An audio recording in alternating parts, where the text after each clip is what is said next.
Hello and welcome, folks, to my latest recording. Today I'm going to be discussing one of my favorite Nancy Drew stories, Treasure in the Royal Tower. I'm going to be comparing the novel, which was published in 1995, with the computer game, which was released in 2001. I'm going to be discussing the characters, the location, the events, all those things, and seeing what's been changed and what's been kept the same. So with that, I'm going to start with the original story, which of course was the novel. So this is book number 128, titled The Treasure in the Royal Tower, and it's from the Nancy Drew Mystery Stories. These are the paperbacks that continued after the Yellow Hardback series. And this is the second time of the 4 computer games that Her Interactive has based a story from this particular series. So in this story, we have Nancy, Bess, and George, and they are on a winter holiday at Wickford Castle, which is located in Butter Ridge in Wisconsin. And they're just there for a holiday of skiing, skating, and snowmobiling. So on their first night, they are given a tour by the castle owners, the Lanes, and they're being shown the library. And when Mark Lane opens the door, they discover that the library has been vandalized. A huge hole has been gouged into the wall, and there are books everywhere. He locks up the library so that they can have the police come and check it the next morning. Nancy immediately thinks that she might be able to help, so she and her friends approach the Lanes and offer their assistance. So the girls do some snooping around, and what they learn over the course of other events, because there have been some other strange things happening, including weird sounds late at night, they determine that someone has tried to get into the Queen's Tower. So the Queen's Tower is a tower that was taken from France, shipped to Wisconsin, and built into Wickford Castle. And there's legend that Marie Antoinette spent time there. So the girls have figured out that someone has managed to get in, and they suspect they're searching for something hidden in the castle by none other than Marie Antoinette. So the characters in this book include Mark and Christy Lane. They are the owners of Wickford Castle. There's Dexter Egan, he is the caretaker. Dr. Maria Alvarez and her daughter Meg, they just are visiting at the same time as Nancy, Bess, and George. Lisa Ostrom, who's also visiting, and she is on a return trip. She's been there once before, and she's a freelance writer. Jacques Brunet, who is from France, and he's working as a ski instructor. And Professor Hotchkiss, who specializes in French history, in particular Marie Antoinette. So that's sort of the gist of what the story is about and who the characters are. I'll get into the ending when I start doing the actual comparisons between the original story and the computer game adaptation. So with that, let's look at the computer game. So this is the 4th game in the series that Her Interactive released. It is also titled Treasure in the Royal Tower. So much as the book is set, Nancy is on a ski vacation at Wickford Castle, although she's snowed in this story. She can't even go outside. And at the beginning, when she meets Dexter Egan, who is the caretaker, she learns that the library has been vandalized, that a guest has been robbed, and some other troubles going on while the owner, Christy Lane, is away. So Nancy decides to offer some help, because Dexter seems to be a little run down. And while she's helping, she does some snooping during the day and the night, and she finds dead-end passages as well as secret passageways, and discovers a way into the Queen's Tower, which again was imported from France and incorporated into this castle in Wisconsin. And as she continues to snoop and learn about Marie Antoinette and the tower, she figures out that someone is trying to find a treasure that was hidden in the tower by Marie Antoinette. The characters in the computer game include Dexter Egan, who I've already mentioned is the caretaker. He's sort of in charge while Christy Lane, the owner, is away. Lisa Ostrom, who is a photojournalist and visiting the castle. Jacques Brunet from France, who is a ski instructor and a former Olympian. And Professor Beatrice Hotchkiss, who's a little zany and is a specialist in terms of Marie Antoinette. So again, there's sort of our gist of that story. Nancy's on holiday, there's been some vandalism, and there's this treasure hidden by a queen who's got quite the history. So now I'm going to start comparing the novel to the computer game, which is where things I find get quite interesting. So starting with the plot, it's the same. As I actually just mentioned, Nancy's on vacation. In the book, she's with her friends, and she offers to find out who's behind the recent incidences that have occurred at the lodge. So that includes some vandalism to the library. There have been strange noises in the middle of the night, and in the case of the computer game, there's also been a theft of someone's room. There's the location to look at, which is the same. It's at Wickford Castle at Butter Ridge in Wisconsin, so that doesn't change between the mediums. And I wanted to bring up names, because I've noted this in the previous 3 comparison videos. Her Interactive normally changes at least one character name. In this instance, they have not. Although we could surmise that they have changed Hotchkiss's first name, because Hotchkiss in the book has not been given a first name. That person is simply known as Professor Hotchkiss. And why do I think the first name at least, has been changed? Well, I'll get to that in a little bit. But I do suspect that the name from the computer game would not be the name from the book. But before we get into Hotchkiss, let's discuss Dexter. So he grew up in the area of Butter Ridge, and he has a bit of a troubled past. He has spent some time in jail. In the book, he pretends to have been the caretaker for the past few decades, which is not true, because he's spent 1 decade in jail. So he lies because he doesn't want the Lanes to know this sort of nasty history he had. So he pretends to have been there for 20, 30 years. In the game, he's actually raised by Ezra Wickford, who owned the castle, hence Wickford Castle. And he grew up there, so he knows the place inside out because that was his home. That is not part of the book. They don't have that history of Dexter with Ezra. That's completely unique to the computer game. So other than that, Dexter's background is basically the same between the 2 stories. So next we can look at Lisa. So she's a young journalist. She's working on an assignment while she's at Wickford Castle, and the assignment relates to the castle. She claims not to be fluent in other languages, and then as the story unfolds, we learn that she's trying to find a treasure that's been hidden in the Queen's Tower. So very small differences between the book and game. In the book, she writes for Ski World magazine, so she's all about sports, and she's very athletic herself. And this is a return trip to her, so it's not her first time being at Wickford Castle. This is the second time she's been there. In the game, and I quote, she writes about weird old mansions. So her writing background is a little bit different. From the book, it's sports-based. In the game, it's more architectural-based. Other than that, she's basically the same. She's even described the same way in terms of her clothes. The first time that she's met, she is described exactly as she's portrayed, down to the color of her clothes and hair and length of her hair as shown in the computer game. Next, I'd like to look at Jacques. So he's a well-known French skier. He participated in the Olympics, and he's teaching ski lessons at Butter Ridge. His great-grandfather was the master carpenter when the tower, the Queen's Tower, was being removed from the Chateau Rochemont in France and shipped to Wisconsin.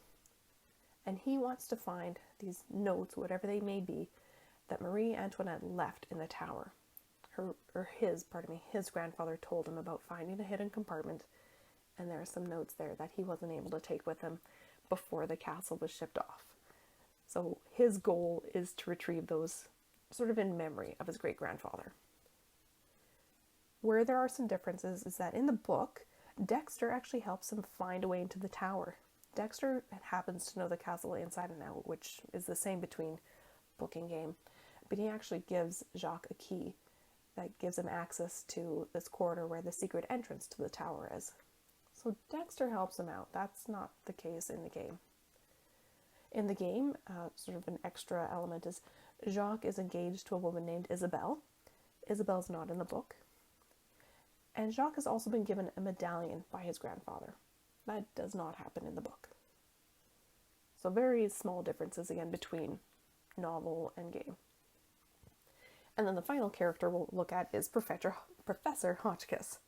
So like I said earlier, I suspect that the name given in the game is new. Professor Hotchkiss would not have Beatrice as a first name in the book because Hotchkiss is a man in the book. In the game, Hotchkiss is a woman. So that's a fair difference. And so certainly Beatrice as a first name would be unique to the game. So he or she, as I've written here, is a scholar of French history with a particular interest in Marie Antoinette. Hotchkiss hopes to gain information about the Queen while staying at Wickford Castle. That's why he or she is there.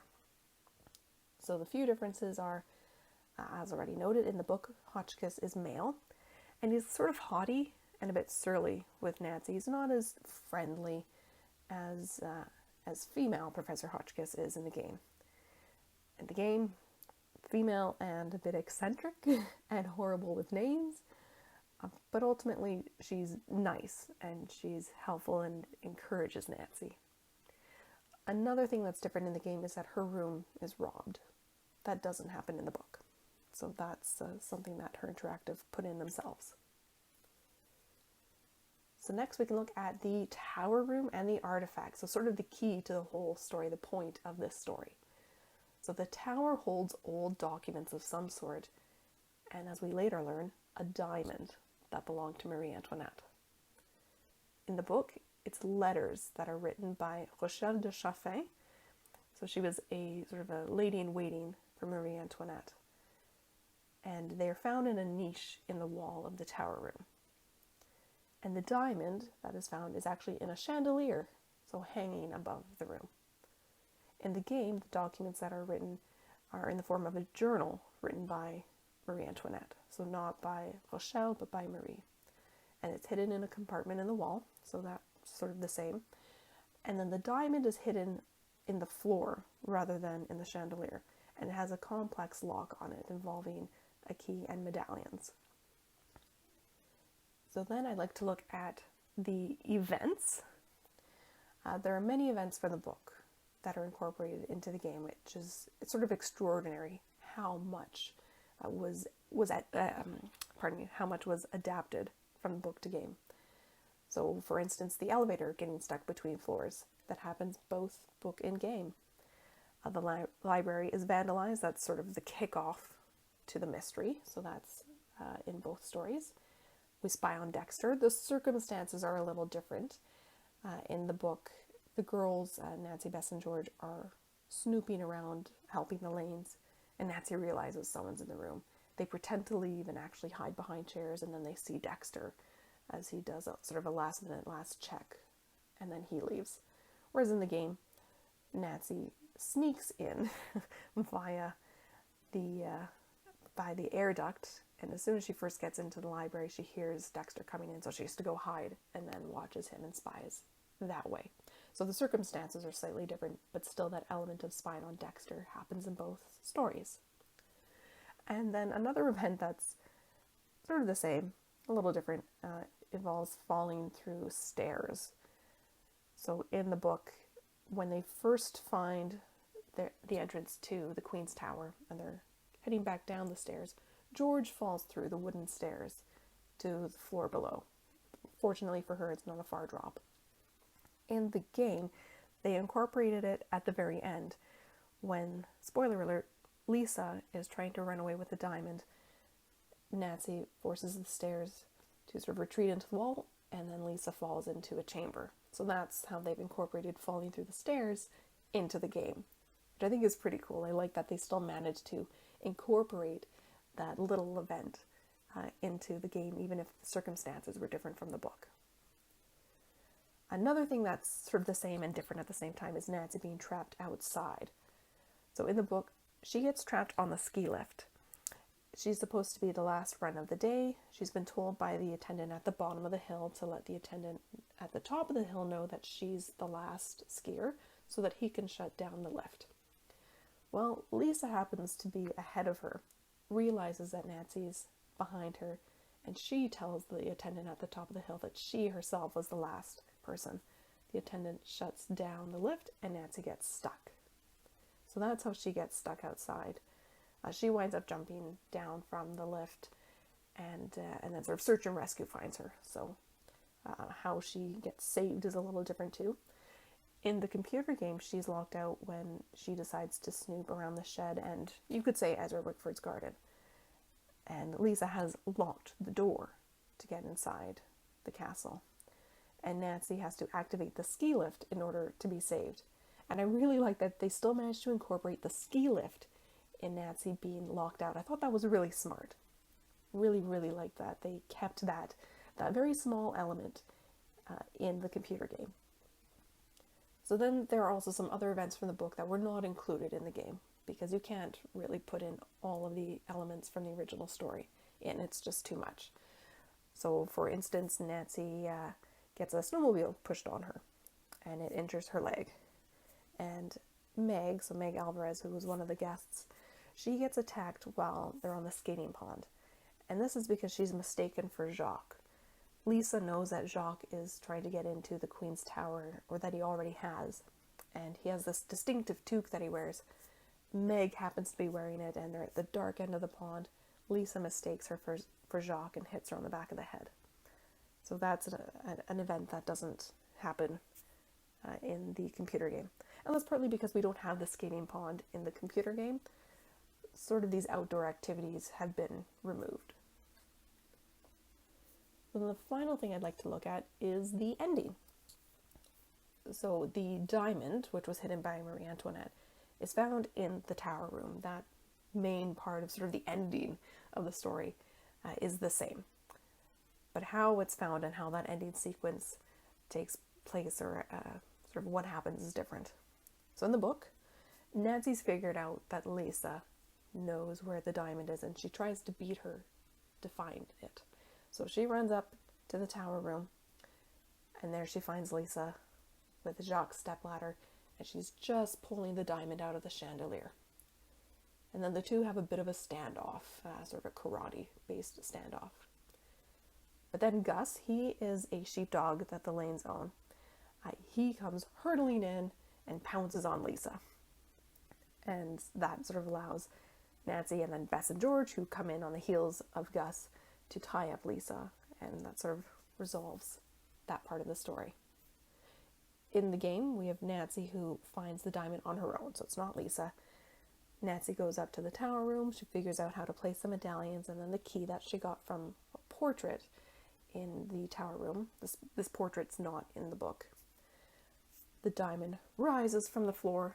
Lisa comes in, they have a little confrontation, and then Lisa snatches it, attacks Nancy with some spray, and she runs down the stairs. Nancy goes over to the stairs, pushes a stone button, which drops Lisa into a cell below. And that's how she's captured. So a little bit different. And I don't mind the change. I mean, because Gus the dog was not included in the game, they were going to have to change it a little bit. And I thought this was a decent compromise. So then to conclude, the two stories, I think anyone who's read the two or just paying attention to this video, you can determine that they are incredibly similar stories. And as one would expect, the 1995 novel does contain far more information than its 2001 PC game counterpart. And that's always going to be the case. As I already mentioned, there's always more in the story, and it's just not going to be able to translate from book to game. It becomes too complex and a bit too messy. But despite that, most of the scenes from the book were incorporated in one way or another into the game, although as previously noted, the circumstances may be a bit different. So again, that's looking at falling through the stairs or how Nancy's locked outside. Both happen, but exactly how, I think the setup and when differs between book and computer game. The characters remain mostly unchanged. There's a bit of an exception when we look at Dexter and Hotchkiss. So Dexter has more of a backstory than he did in the book. And then Hotchkiss, of course, has been changed from a man to a woman. She went from sort of not really caring about Nancy to being quite friendly and helpful and eccentric. And then some other things that were changed were the inclusion of the medallions. The medallions are not in the book. That is totally Her Interactive's baby. That's not something that they took from the original story. They created it on their own, which added this extra element of puzzles, which I think was great. So they had to leave some things out, but what they put in sort of in exchange really helped to make the story a bit more rich, made it really fun, gave it this extra element of additional puzzles, which a lot of us Nancy Drew fans really appreciate. And so like the previous 3 games, the plot remains pretty much the same from the original story to the adaptation. So Nancy's on holiday in Wisconsin, and after a library has been ransacked, she decides to find out who's behind the trouble. She learns of a treasure hidden by Marie Antoinette, and the guest, Lisa Ostrom, is responsible for the damage to the library in the hunt for a priceless diamond. So that is my comparison, at least, of the Treasure in the Royal Tower book with Treasure in the Royal Tower computer game. So as noted just a moment ago, the 2 stories are incredibly similar. Once again, Her Interactive really took as much from the base story, their source material, that they could, and adapted it to the computer game. And I think they did a splendid job.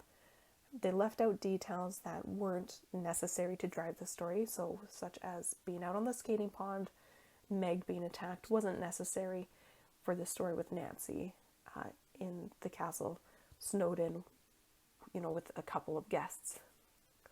And they've added the extra element of the medallion puzzles. We got to learn a little bit of French. I thought that was really well incorporated. I think that's important. These games serve as great educational devices. So even if we're only being taught small amounts of a foreign language, I think it's still important. And I think it makes a big difference in how much you can appreciate sort of the depths and levels of these computer games. Beyond that, all I can say is I love this story. It's my favorite of the Nancy Drew computer games. I think they picked a great book to do this adaptation, and reading the book is as enjoyable, I think, as playing the computer game. I'd said with Message in a Haunted Mansion, I liked the game quite a bit better than the book. I think the adaptation to computer game was superb. I think it really made the story better. Whereas in the case of Treasure in the Royal Tower, I think they're both top-notch. The story from 1995 and this computer game from 2001, I think they're both just splendid. They were great stories in their own right. So I really hope if you're able to pick up a copy of the book, to do that and read it, because I think you'll enjoy it. Even if you've played the computer game 500 times, like I have, you're still going to enjoy the story. And there are some differences, so that's always kind of neat when you're not reading something that you know 100% of. So once again, I'm just going to say how much I enjoyed this, and looking at the 2, they're very similar. I think Her Interactive did a fantastic job, and I would be remiss for not saying how much I love the setting. I love that it's snowy. That's very different from the first 3 games, and we don't see a whole lot of snowy settings in the later games. There are 3 more. Warnings at Waverly Academy, it starts to snow. The Deadly Device, it's winter. And then Sea of Darkness, set in Iceland, and it's covered in snow. So for me, this is a real treat. I really love the winter setting. I love the atmosphere. I love the coziness of the lounge in the computer game, that fire crackling. And I love that there's this castle with these secret and hidden elements. It just makes me feel like a detective. It makes me really feel like I'm participating in a great story. So with that, I will let you go. Thank you for taking the time to watch this video. I hope you've enjoyed it. I hope that you found it informative, and I'm looking forward to doing my next one. Thank you again. I'll see you soon. Bye-bye.